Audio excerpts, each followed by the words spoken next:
ത്രിയേക ദൈവത്തിൻ്റെ സ്തുതി. വചനപ്പുലരിയിലേക്ക് ഏവർക്കും സന്തോഷത്തോടെ സ്വാഗതം.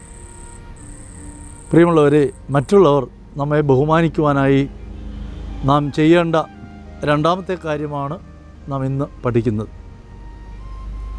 പൗലോസ് അപ്പോസ്തലൻ തെസ്സലോനിക്കർക്ക് എഴുതിയ ഒന്നാമത്തെ ലേഖനത്തിൽ 4-ാം അധ്യായം 12-ാമത്തെ വാക്യത്തിൽ ഓർമ്മിപ്പിച്ചതാണ് നാം ചിന്തിച്ചത്.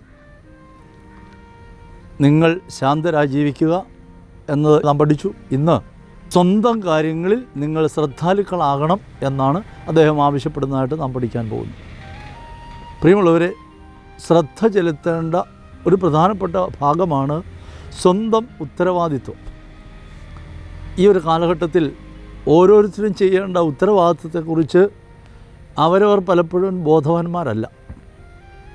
ഒരു അമ്മ എന്ന നിലയിൽ, ഭാര്യ എന്ന നിലയിൽ, ഭർത്താവ് എന്ന നിലയിൽ, അപ്പൻ എന്ന നിലയിൽ, വിദ്യാർത്ഥി എന്ന നിലയിൽ, ഒരു പുരോഹിതൻ എന്ന നിലയിൽ ഓരോരുത്തർക്കും ദൈവം ഓരോ ഉത്തരവാദിത്വങ്ങൾ, ചുമതലകൾ ഏൽപ്പിച്ചിട്ടുണ്ട്. അക്കാര്യത്തിൽ നിങ്ങൾ കൂടുതൽ ശ്രദ്ധ കാണിക്കണമെന്ന് തെസ്സലോനിക്കയിലുള്ള ദൈവമക്കളോട് പൗലോസ് അപ്പോസ്തലൻ ആവശ്യപ്പെടുകയാണ്. അതിന് ഇന്നും സാങ്കത്യമുണ്ട്.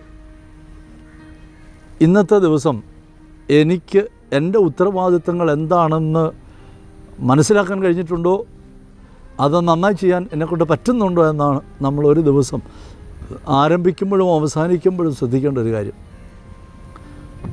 ഓരോ വ്യക്തികൾക്കും സ്വന്തം കുടുംബത്തോട്, സമൂഹത്തോട്, സഭയോട്, സ്വന്തം ആത്മാവിനോട് ഒത്തിരി ഉത്തരവാദിത്തങ്ങൾ ചെയ്യേണ്ടതായിട്ടുണ്ട്. കർത്താവ് ഉത്തരവാദിത്വം ചെയ്യുന്ന ഉത്തരവാദിത്വ ബോധമുള്ളവരെയാണ്, കഠിനാധ്വാനം ചെയ്യാൻ താല്പര്യമുള്ളവരെയാണ് സ്നേഹിക്കുന്നത്. തീർച്ചയായും മറ്റുള്ളവരുടെ കാര്യങ്ങളിലേക്ക് നമ്മുടെ ശ്രദ്ധ മാറിപ്പോകുന്നെങ്കിൽ കാരണം സ്വന്തം ഉത്തരവാദിത്തങ്ങളെക്കുറിച്ച് നമുക്ക് ബോധ്യം കിട്ടാഞ്ഞിട്ടാണ്.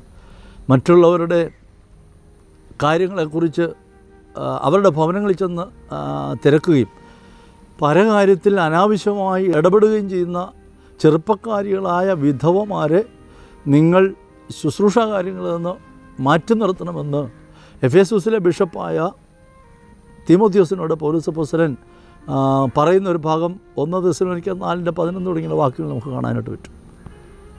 ആ സഭയിലും ഇന്നും മറ്റുള്ളവരുടെ കാര്യങ്ങളിൽ ശ്രദ്ധ ചെലുത്താതിരിക്കണമെങ്കിൽ, അനാവശ്യ വിവാദങ്ങളിൽ ഏർപ്പെടാതിരിക്കണമെങ്കിൽ അതെൻ്റെ ഉത്തരവാദിത്തമാണോ എന്നൊരു ആത്മബോധം വേണം. ഒപ്പം തന്നെ എൻ്റെ ചുമതല ഞാൻ നിർവഹിക്കുന്നുണ്ടോ എന്ന് നാം പഠിക്കേണ്ടതുണ്ട്.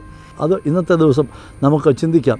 കർത്താവ് രണ്ടാമത് എഴുന്നള്ളി വരുമ്പോൾ മാവ് കുഴയ്ക്കുന്ന സ്ത്രീയെയും വയലിൽ പണിയുന്ന പണിക്കാരനെയും തൻ്റെ കൂട്ടത്തിലേക്ക്, സ്വർഗത്തിലേക്ക് എടുത്തുകൊണ്ട് പോകുമെന്ന് പറയാൻ കാരണം തന്നെ ചുമതലാബോധം അവർ നന്നായി നിർവഹിച്ചതുകൊണ്ടാണ്. പല ആളുകളും പ്രാർത്ഥനയിൽ വളർന്നു വരുമ്പോൾ പ്രാർത്ഥന മാത്രമായി സമയം മാറ്റിവെക്കുകയും ചുമതലകളിൽ നിന്ന് മാറിപ്പോവുകയും ചെയ്യുന്ന വലിയ ഒരു കുറവ് കാണാറുണ്ട്. അത് നമുക്ക് ഒഴിവാക്കി ജീവിക്കാം.